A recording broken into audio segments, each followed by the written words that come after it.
Hi everybody, welcome very much to the online ladder of Age of Empires 4. We have here two great players close to being the best in the world. In the color blue we have our English player, playing the English. In the color teal you might already know him, representing team CDSG. It's Mel Maika playing as the Mongols, and we are here in Gorge to see a usually classic matchup of Age of Empires 4. YouTube chat saying Mel Maika is a legend. He's a really good player. He tries different things, different strategies. Sometimes they backfire, sometimes they catch players off guard. Like, I had a comment in one of my videos where Mel Maika was playing. They were criticizing Mel Maika because he was doing only Sergeant strategy. And I said exactly that Mel Maika is a great player and that he tries these untested or less known strategies. And sometimes they catch the better, more meta-slave players off guard. So sometimes they're great, sometimes they suck. But because Mel Maika is less experienced in tournaments and whatnot, he needs to try something different. Because if he does the normal, the players that are already there for a longer time will have an advantage. But talking about this matchup, it used to be very common, English versus Mongols, but since English and Mongols kind of fell off, and then the addition of the House of Lancaster civilization, it's very rare to see English now, because if you want to play something like that, you play House of Lancaster, right? So very interesting to see English here, especially versus Mongols. I don't remember the last time I've seen these two civs against each other. In the ladder, Mongols are still very popular. I receive a lot of comments in my videos asking for more Mongol gameplay, for an example, and it's not hard for me to find a Mongol game on the online ladder, but English is. So I'm happy to see the English play over here. I've seen an English game on the Silver League, which is live here on the channel as well on YouTube, where I don't remember who was it, but they went 2TC King, the good old English strategy, and there you go. Abbey of Kings, this could be 2TC King.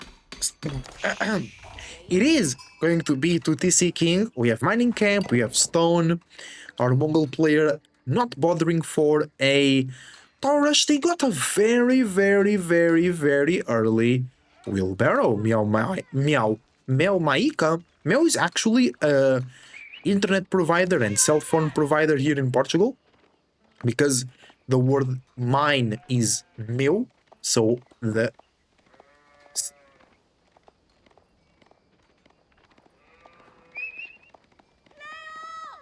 and one of the original advertisements of Mel is the remote is Mel, o comando é Mel, the remote is mine.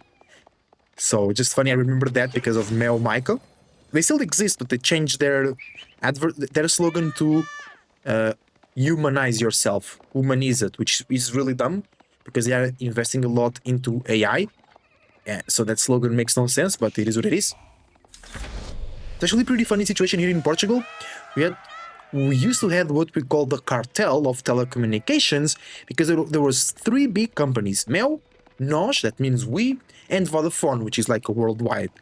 And they were doing very like high prices. Like, for example, you couldn't ask for just internet, you need television with 200 channels, and a lot of young people don't want that.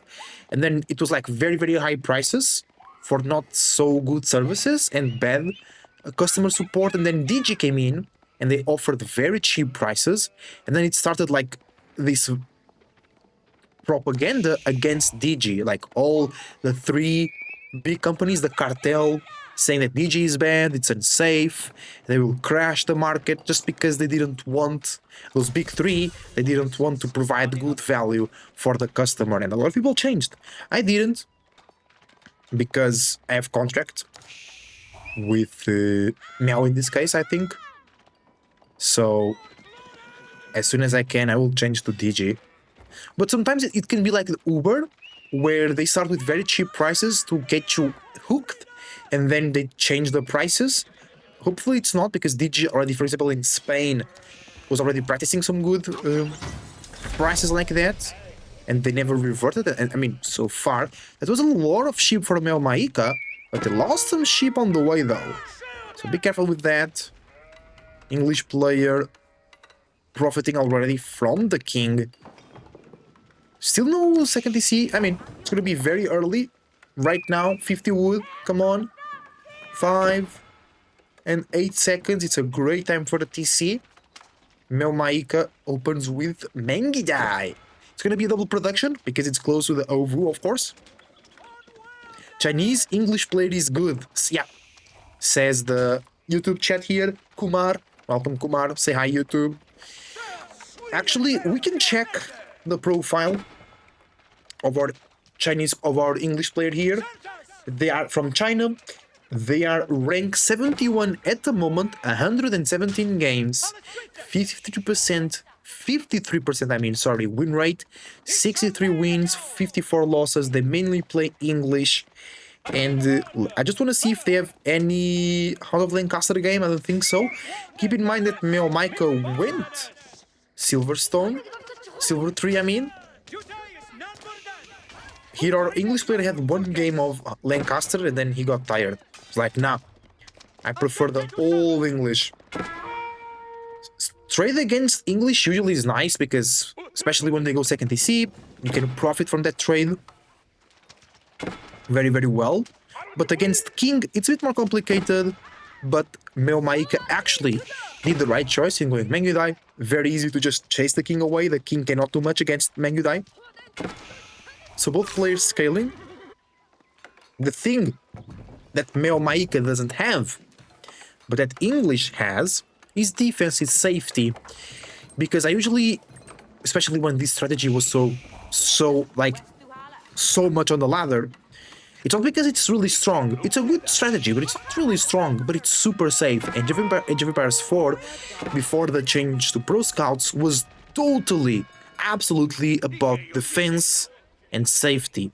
That's why I really enjoyed Professional Scouts meta until it got boring.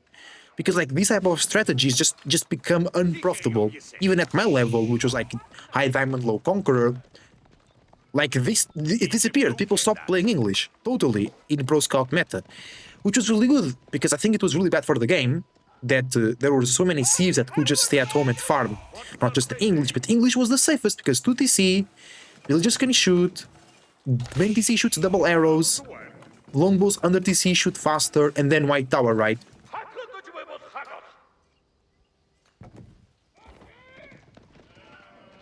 YouTube chat is talking about deer stones, but we got the silver tree. We got the silver tree, not the deer stones. That's for some good old trading, which is very good against 2TC. Actually, when I play GD against 2TC English, I really love to go fast castle with Royal Institute, even if I don't have a lot of knights, and then trade as soon as I can. Because then you get extremely good knights, extremely good crossbows, Arbaletier, and the English player invested so much into farms. I can't really withstand the good Castle Age timing attack. Speaking of Castle Age, our English player should coming in soon to the Castle Age. Meo Maika investing into military, investing into trade. I think he'll be moving the Silver Tree soon, or building a market here. Sometimes players don't like to move the Silver Tree, because they can't produce traders while it's moving. One thing that I've seen Lucifer, for example, doing, I don't see almost anybody do, is as soon as you get the silver tree, you make a trader, then while the trader walk, you move the silver tree, and then when you want to produce another trader, you stop, you produce a trader, then you move again. So while the traders are moving, you are moving the silver tree as well. So it's like maximum efficiency. That's a lot of farms from our English player. That's a very, very good profit when it comes to food over there. Under TC, bro, the Mangu dice get deleted. Look at that. Because the TC shoots double the arrows, the Mangu dice just go down so quickly. One villager kill, not bad. That's like emotional damage. Psychological win for Meo Maika.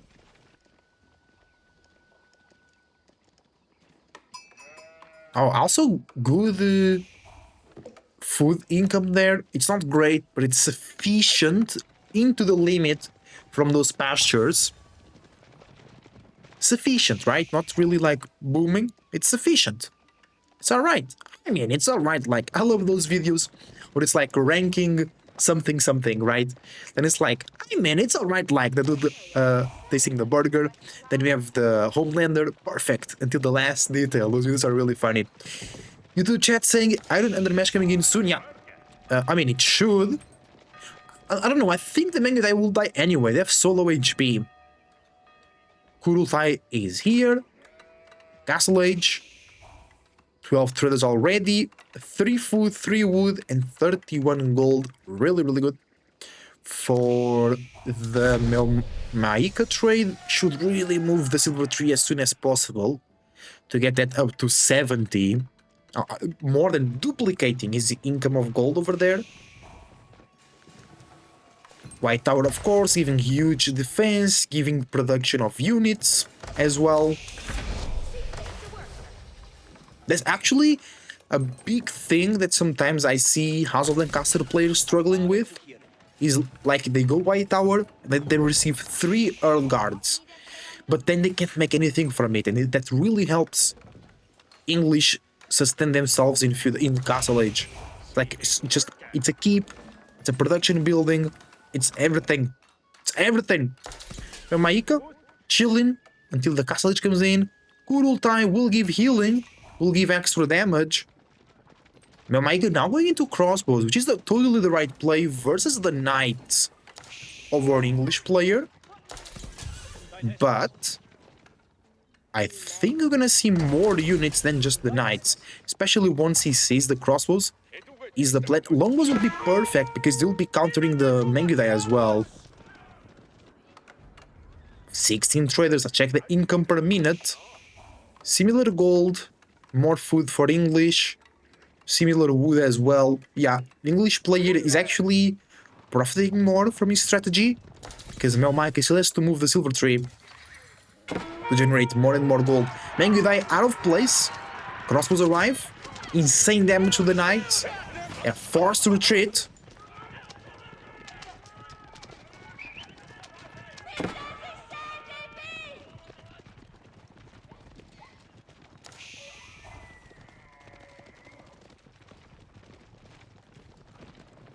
And more crossbows arriving for Maika. No relic gathering so far. I don't know what's going on in here. Both players, I mean, of course I know, they're just focusing on something else. That was just to give a bit more drama to the game. Crossbow plus Mangutai. Not easy for these knights because, like, our English player wants to go raid, but that tower is giving good vision. Trade actually not been harassed just yet from our English player. He focused on his own economy first. Now he's going out. Let's see if Maika is aware of this situation. No, sir. He'll be soon. There's a tower right there. He wants to build another tower here. Remember, Mongols cannot build walls. Very, very sad. Sad day for Mongols every day. No walls, no keeps. And still get served.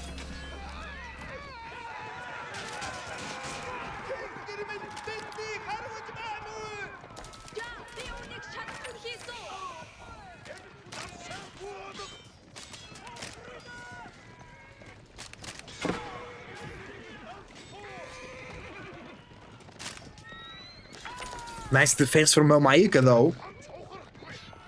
He lost 3 traders. He's falling behind economically though. Gold income is similar, wood income is less, and food income is way less. Look at that. Almost 3 times more food per minute for the English player than Maika. We need some more food, maybe deer, maybe boar. But there is a horseman already sitting on that deer. Villagers going for the ovu and perhaps deer, then they will have to deal with that horseman. Yeah, the food income for English is so nice. Look at that. Very hard to compete against that. And Maika didn't do any damage. Yes, they started trading as well, but the trade is not even the best trade. So they're not really competing. Relics could really help. Now he's getting ahead on the gold income, but I think the food income is the real important measure of success in this match, right here, right now. Kurultai sits in the middle. Maika could go for the deer, because then his units will be way powerful. Way more powerful, I mean, defending that position. Mangutai and the Khan arrive. They're not doing a lot of damage. Because Mike has a lot of traders. Only 34 food.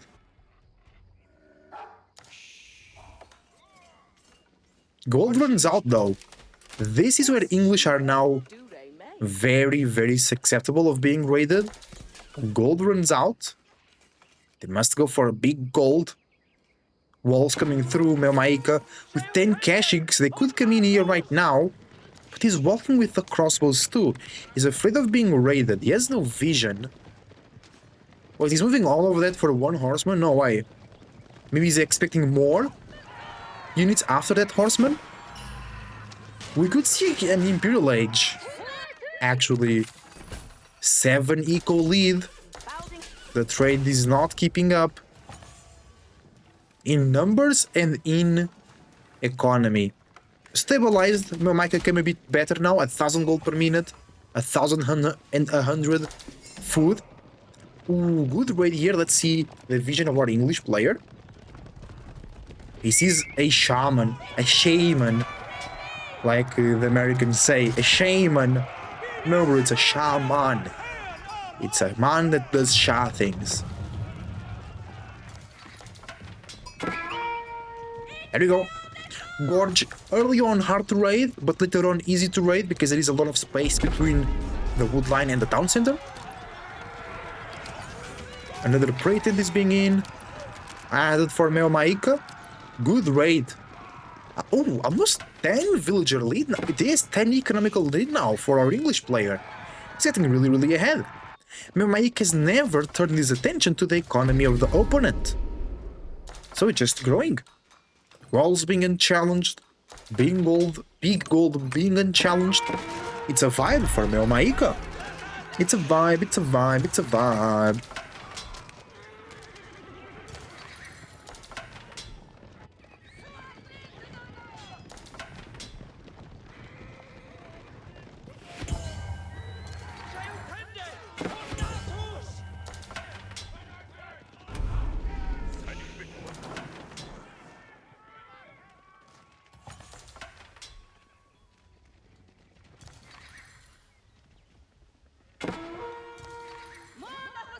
And the raids keep going.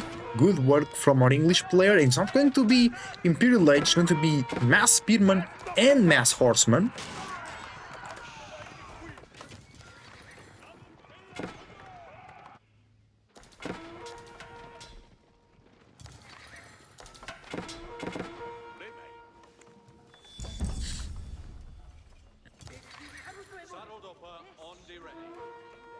There we go. That's the thumbnail of the video.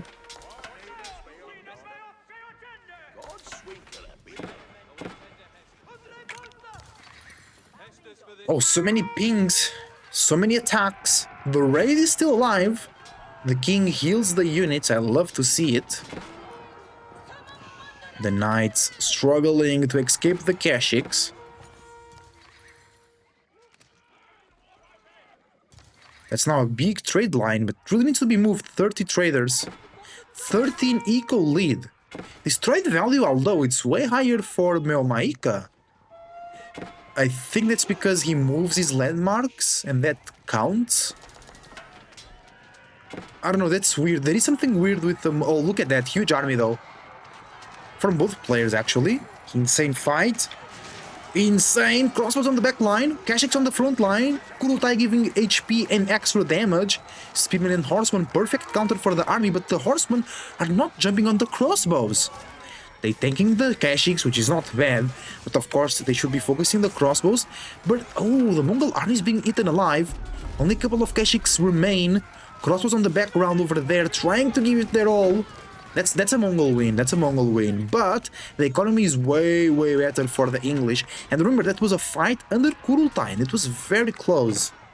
And if the horsemen were attacking the crossbows, it could be very, very different here from our English player's perspective.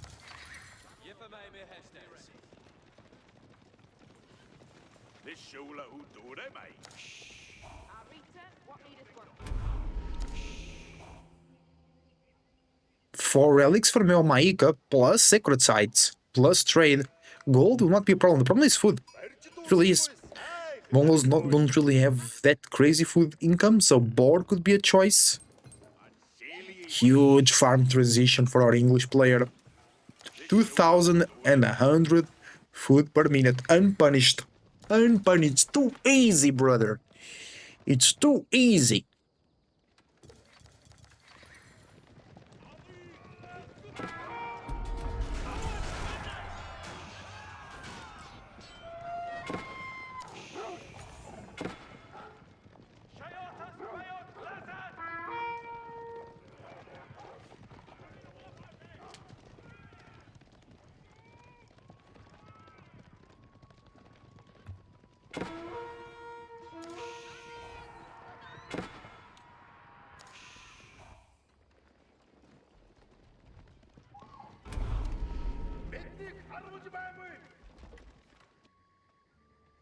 Almost 20 eco unit lead for our English player.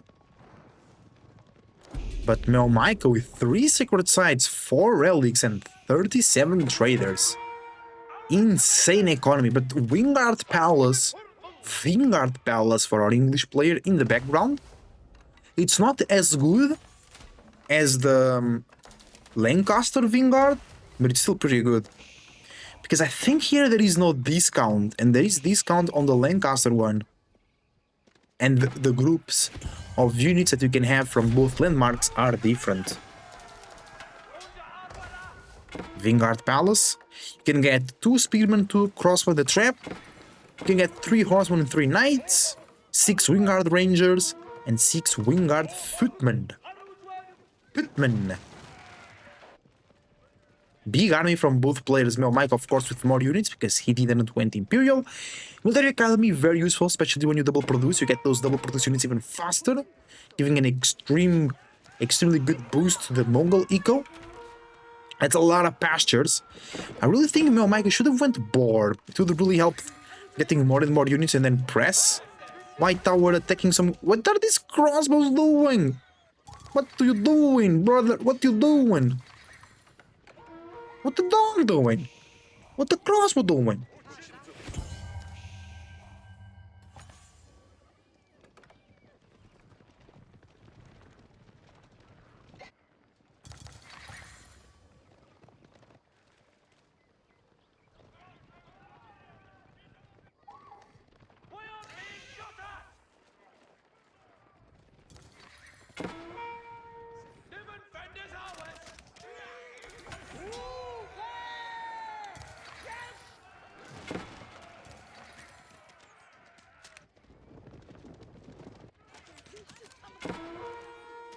Sacred Site defense from Melmaika. We like that.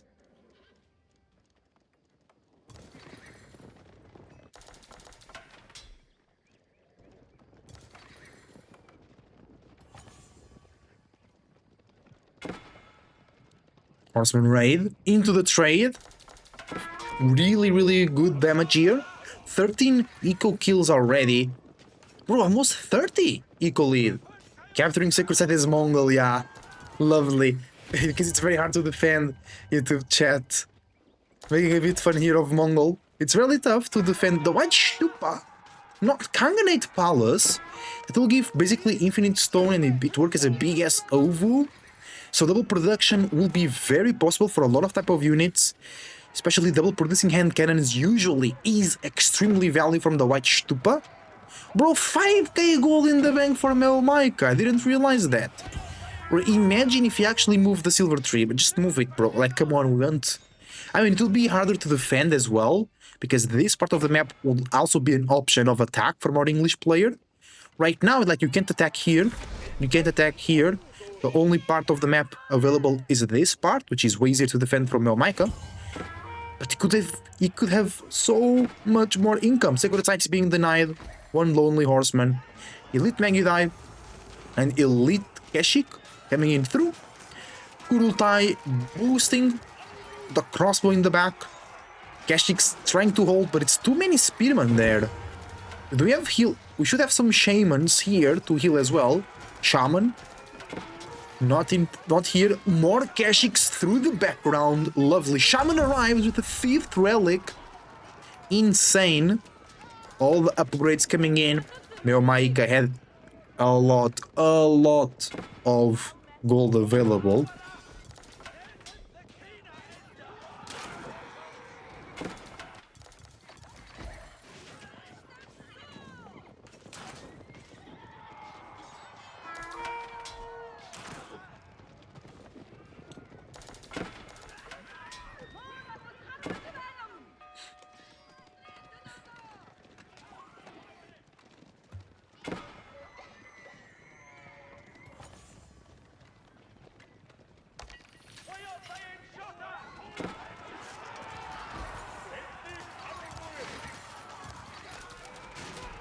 Big fight in the middle. I'm not sure if this is good for Maika though. He doesn't have enough front line and it will melt for the Spearman. He did add some archers up to 22. He's still in range of Kurutai, which is really nice. More units coming from the top. Okay, that's actually a good fight. Maika has been winning a lot of fights, but his eco, especially on the food income, is so behind. The English player doesn't matter. Doesn't mind these fights coming in. 3.2k food per minute, that's insane. Military elite army tactics, I mean, that's for the Spearman, of course. We could also see the good old English man-at-arms spam, but Maika with only 10 that actually could, no, against the Keshiks doesn't work. 32 Keshiks though, that's insane. Are we double producing from the Stupa? Oh, we can see the range of it. Really? Alright. Okay. Fine by me. Oh, the Keshiks weren't able to do much because our English player changed into his own crossbows and those ones are attacking faster. Network of Citadel.